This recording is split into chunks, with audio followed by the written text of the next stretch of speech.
ka gida ba ai alhaji na ga gida gidan nan wallahi gidan nan na yi ƙwari wurin gidan nan ba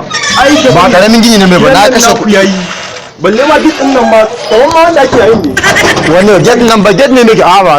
ai mu gidan mu gini nake mai inganci dole ya saba ya da saba gida ba fara harkar nan ba ka bari kawai yanzu ka ganan zan sa a zo a rushe min nan ne ya za ka ga ka sa a rushe mana ka bari kawai get nan ma ai ni get nan ma mun gaskiya irin kuɗi ke ma sai ai na fi son mutumin da kuɗi ke zuwa ai kuɗi ke neman kuɗi ai ni in ka gana zo sai abu ya zan yi ba na zuwa kai wala ka ga wannan filar ma filar na fata yake ba wanda ya ma na sa siminti sai anan ba ina to ai ni rushe shi zan yi gaba daya to yanzu kai ya maganar kuɗin abu nan ne a ta magana ma ai kuma da sabon kuɗi ai zaka bari zuwa Disamba ne what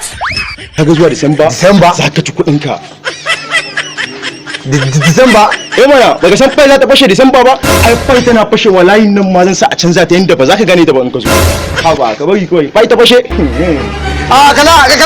chairman gari ya wannan mutumin ya riga da ya cika ɗauke shi a tafi da shi psychiatry yanzu ku tafi da shi ku tsaya za mu yi da ku wallahi tuwa muku fai biyu kun yi wannan ya cika barayi ne irin su ne suka wasu yau na sata a gari what